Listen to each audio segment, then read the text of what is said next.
Good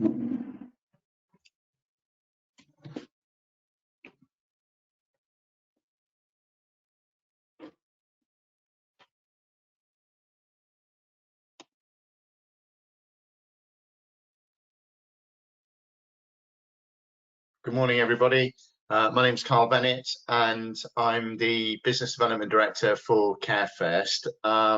We have been, I hope everybody's safe and well, and that you're all coping in the way that you would want to during this difficult period. We're going to wait just a moment because we've got a few more people that have registered for the webinar that haven't yet logged in, so we'll just give them a few more moments to see, to give them an opportunity to log in.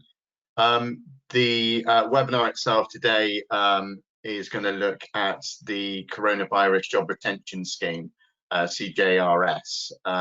It's an employer and an employee guide. It is brief, but we'll give you a little bit more information as we start the presentation.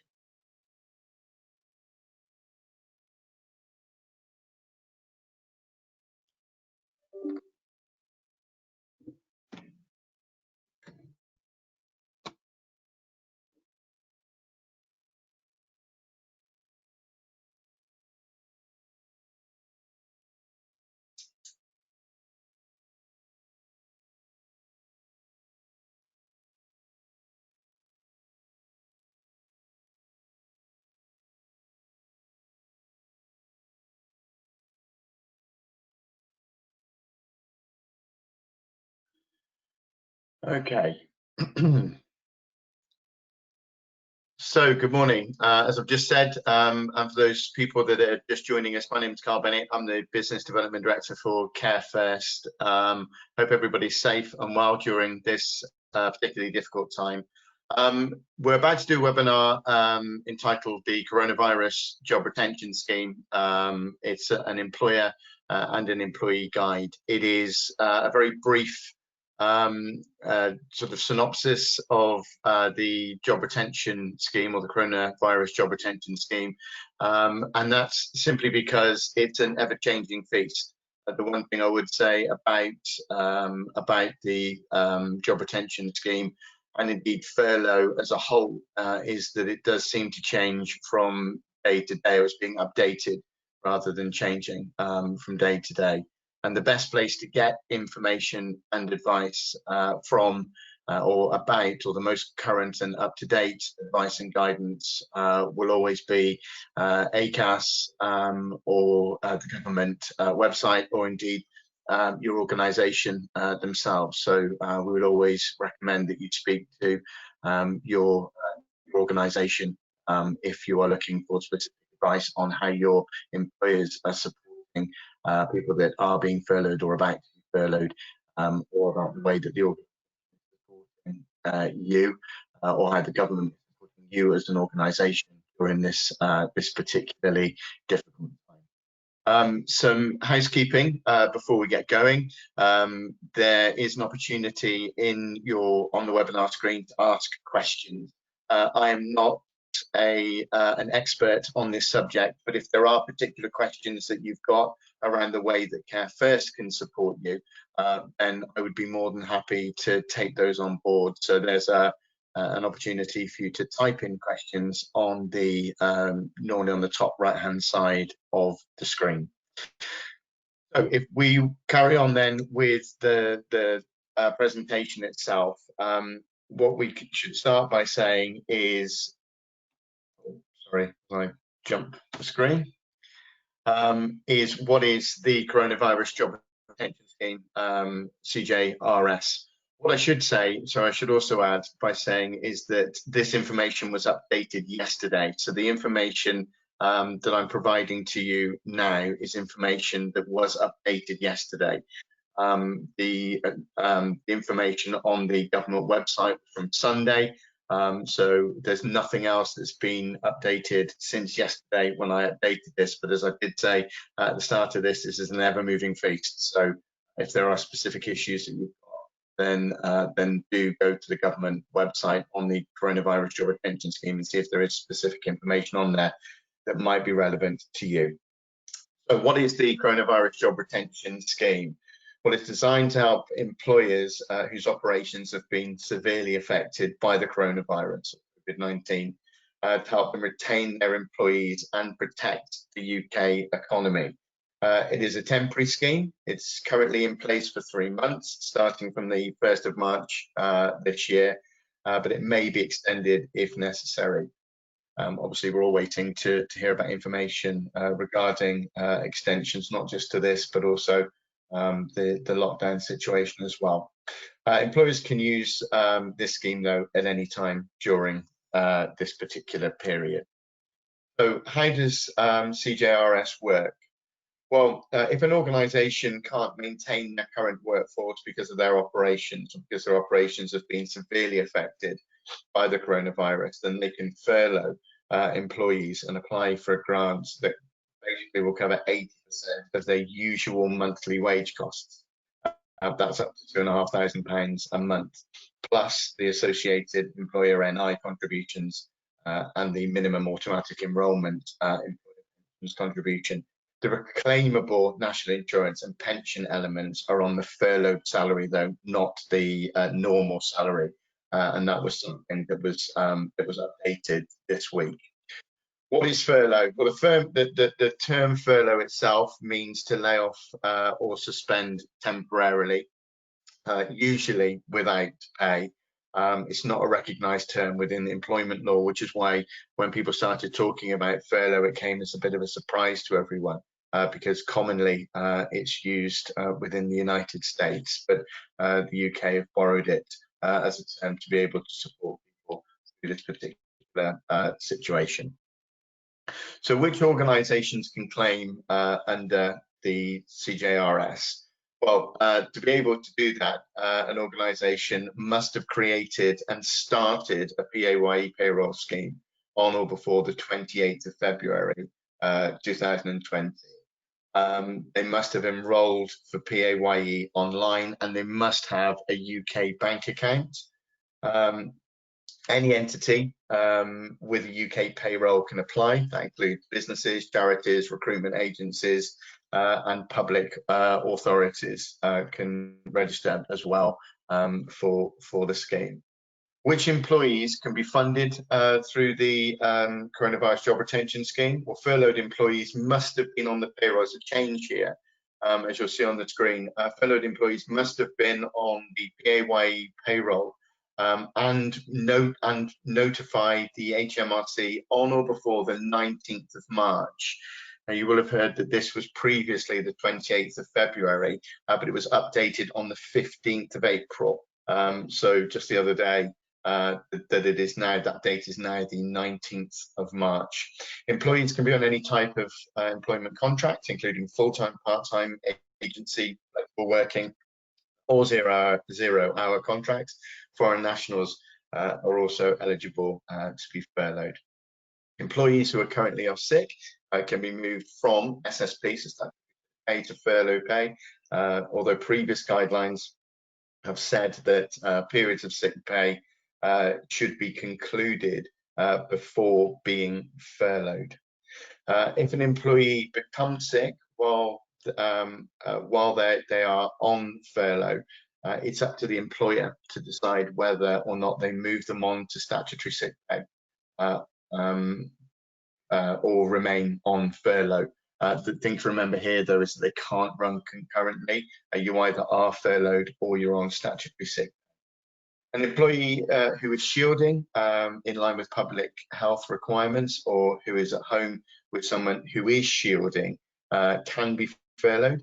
Again, there's a change to this. Previously, the guidance said that if they're unable to work from home, you might need to, that the employee may need to be made redundant.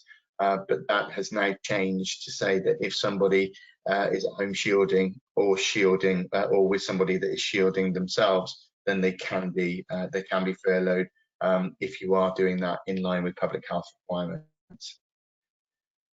Next one on here then, there's a few questions in one here. Can an employee work whilst they're on furlough? The answer to that is to be eligible for the furlough grant when on furlough, an employee can't undertake work. And there's some wording here that I want to make sure that I get right. So they can't undertake work for or on behalf of the organisation, and that includes providing services or generating revenue for the organisation. So that's quite specific, and it is very, very definite. Depending on the terms of the employment contract, a furloughed employee could work for a different employer whilst they've been placed on furlough, and those contracts would be treated separately. You cannot work for or undertake any work on behalf of the employee that you are being furloughed from. Can a furloughed employee volunteer? The answer to that question is yes. A furloughed employee can take part in volunteering work if it does not, again, provide services or generate revenue for on behalf of that employer. The new guidance has added this wording as well, which is I'll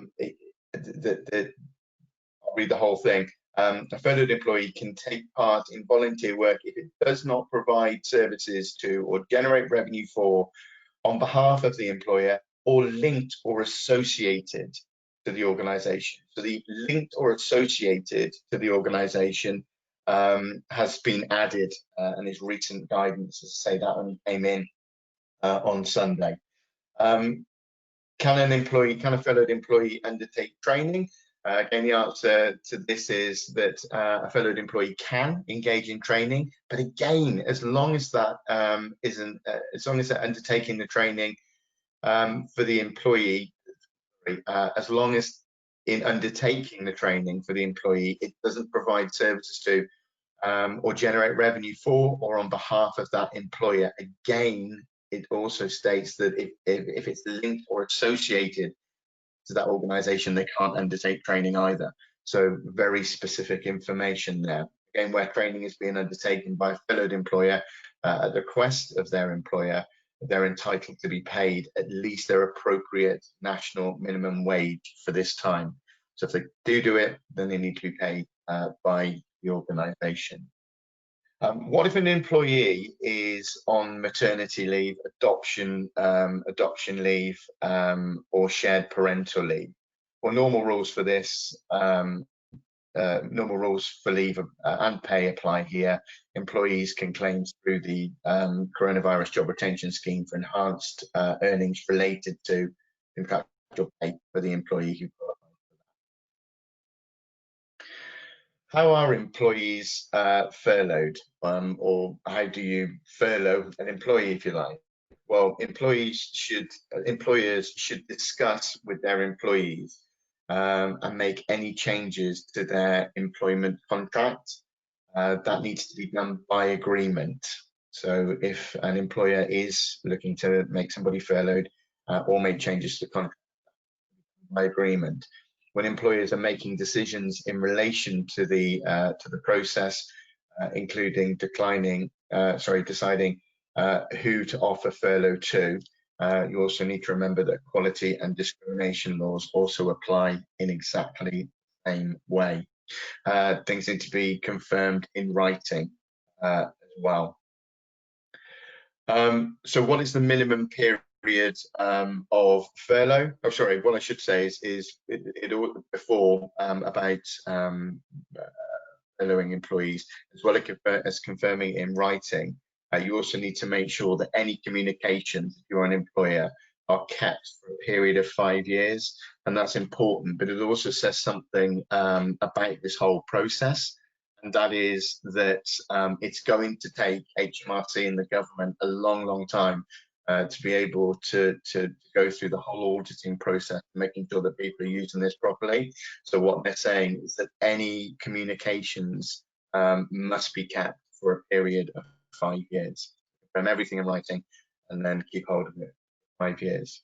What is the minimum period of furlough? Well, any employee can be placed on furlough and they must be furloughed. They must be furloughed for a minimum period of 3 consecutive weeks.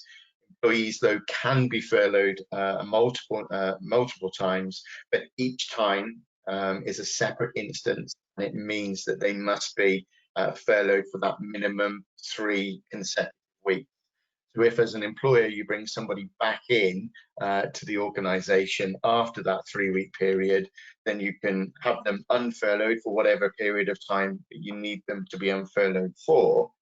You have to start again for another 3 weeks minimum if you decide to bring them back on again. Excuse me. So what rights do employees have during furlough?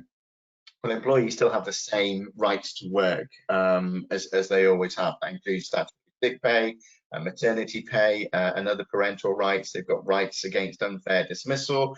Also, redundancy payments remain exactly the same as if they weren't going through this period.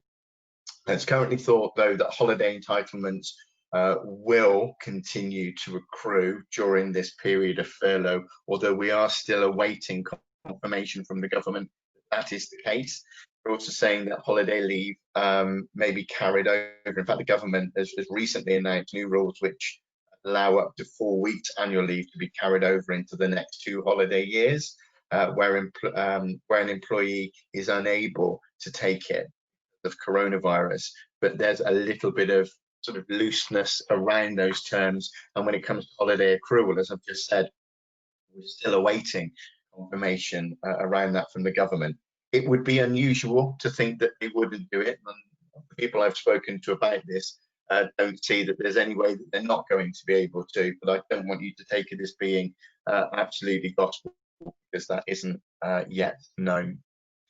So how much can be claimed under the coronavirus job retention scheme? Well, an organisation can claim, as we've said before, 80% of their employees' wages. That's up to a maximum of £2,500 plus the employer's national insurance contribution and minimum automatic enrolment to employer pension contributions. An employer can choose to top up that employee's salary, but they don't have to. Claims should be started at the date that the employee finishes work and starts furlough. So there can't be a gap between finishing and starting. When an employee finishes, they need to start on furlough straight away, and that's when the claims should start from. Full or part-time employees on a salary can claim for this as well. They can claim for 80% of the employee salary as of the 19th of March. Again, this was previously the 28th of February, and they can do that before tax. Employees whose pay varies, if they've been employed for 12 months or more, then an employer can claim the highest of either the same month's earnings for the previous year, the same month's earnings for the previous year, or the average monthly earnings for the 2019-2020 tax year. If they've been employed for less than 12 months, a claim for 80% of the average monthly earnings since they started work can be claimed for. Any regular payments, as an employer, an employer is obliged to make, any regular payments an employer is obliged to pay its employee can also be claimed. This includes wages, past overtime, fees, and compulsory commission payments. And the way that CIPD are talking about this at the moment is anything that's contractually agreed between the employer and the employee is something that should be paid. When it comes to discretionary bonuses, commission payments, and non-cash payments, those will be excluded from the payments. Employees will still pay taxes as they normally pay out of their wages, and that will include those pension contributions that we spoke about earlier as well, that the employer will be expected to pay in the same way. So will employees during this furlough period. Both the apprentice levy and student loans should be continued to be paid as normal. If you do that, if you're an organisation that falls into the category of paying those apprenticeship levies, they should still be paid, and grants, and that's because the grants from the job retention scheme do not cover those. They will still need to be paid. So, how can a claim be made by an employer? Well, it seems fairly straightforward, but I think everything that I've heard so far, again from the CIPD and the other people that I've spoken with about this, they're talking about preparation being the key, and people need to be preparing to make their claim straight away. What you need to, in order to make a claim, is your employer reference number, which is your EPAYE reference number. You also the number of employees that are being furloughed, the national insurance numbers of each of the employees being furloughed, names of the employees being furloughed. That's an additional one. Before they were saying that it was just generally gives the within your claim, you just need general numbers, but now they're actually saying they need the names of the employees being furloughed, the claim period, so that's start and end dates for those people that are being furloughed, the amount being claimed, and that's per the minimum length of furloughed, which is the 3 consecutive weeks we spoke about earlier, bank account number and sort code, and obviously names for the organisation, organisation's process, and just the contact details like phone numbers. So claims should be made shortly before or during the running of payroll via the HMRC portal, which is currently being developed, but we're nearly there with that apparently. They're nearly there with that apparently. The portal will be available from Monday the 20th of April, and the first payments will be made from the 30th of April. Quite important. So the portal will be available on Monday the 20th of April, first payments from the 30th of April. And there is a 4 to 6 working day turnaround. So remember that you're taking this into consideration. If this date means that as an organisation you miss out on the payroll date, then business loan can be applied for, or an agreement can be sought from employees that their April pay will be late. But again, you do need to seek agreement from your employees that their April will be late. As I've said before, preparation is key though here. Check that you have access to your gateway account. Make sure that your government gateway includes PAYE on the services that you have access to. Also prepare your submission now, because if you've got all the information ready to go, then you'll be able to process it much quicker. Importantly, HMRC will check your claim, and if you're eligible, they'll pay it. So they'll pay it via BACS once they've decided that you are, into a UK bank account only. And HMRC will retain the right to retrospectively audit your claim. So what happens when the CJRS ends? Well, when it does end, when the government ends the scheme, employers must take the decision as to whether employees can return to their duties. If not, then it may be necessary to consider termination of the employment by following the redundancy process, and that is termination of employment. I know it feels quite scary to hear that, but if employers are making the decision as to whether those employees can return or not, then the unfortunate element of this is they may need to consider the termination of employment. But if they do that, they have to do it by following the redundancy process. So that's the information about the coronavirus job retention scheme that we have at the moment. As I've said before, the key here is that if you've got any specific information that you need advice on, please check the government website to see what updates they've got about that, because there will be a lot of information on there that they'll be able to support you through. Or your organisation, if you're an employee looking for advice, your organisation will no doubt have information about furlough and the way that they can support you as well. Alternatively, you can speak with Care First. We are an organisation that's put in place to support employers and employees that have access to our service by providing them counselling if they're looking for support around emotional issues. But we also have an information team. and that information team are all ex-citizens advice trained staff that are able to support you around issues like this, around furlough, but also around the impact of going through a situation such as we're in at the moment, around debts and finances, and other things that you might need support on. Maybe taking holidays with your company, or your mortgage company. If you're looking for advice and guidance, please pick up the phone. One of our information specialists. I had a conversation with a couple of the team there yesterday, and they were saying that pretty much 100% of the calls that they're receiving at the moment into the counselling centre is around or has a corona virus related issue. With you wouldn't be alone. If you needed support, please pick up the phone. The information service is available 8 to 8 Monday to Friday. The counselling service is there 24 hours. We've got an online counselling service as well.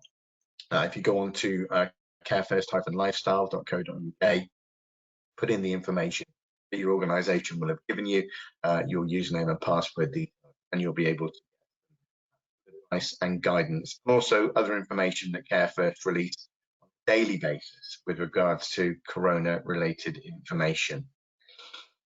The other things that we've got available to you as well, there's some management consultancy advice. If managers are looking for information, then we can provide that for you, or indeed incident support if you need help with support for some of the more traumatic things in an organisation, particularly during this terrible time.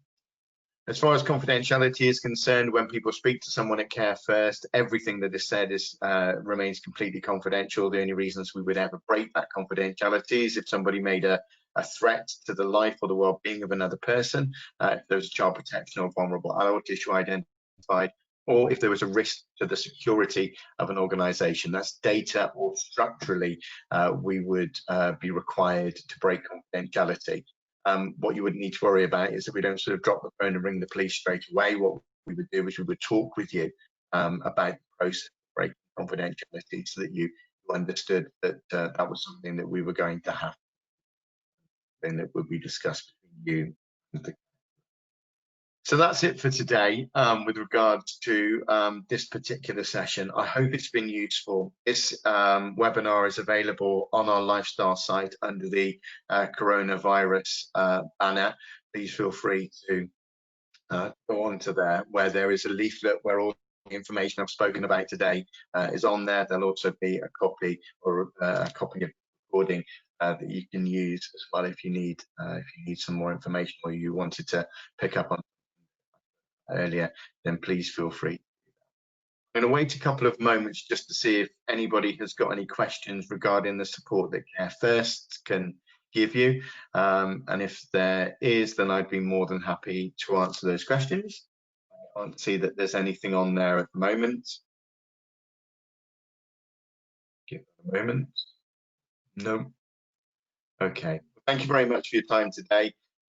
Please stay safe, everybody. If there is anything that Care First can do to support you during this period, either emotionally or with practical information, then we'd be more than happy to be able to support you. We've got some other quite exciting innovations coming as well very shortly. We've got to an AI product which we will be opening up to the public, be able to use to support themselves through any issues that they might have, and people will be able to do that through our website.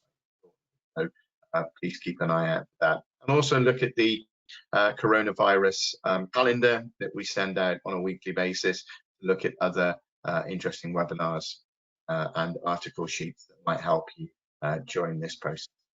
Now, thanks very much for your time, everybody. Stay safe, and we hope to see you again soon.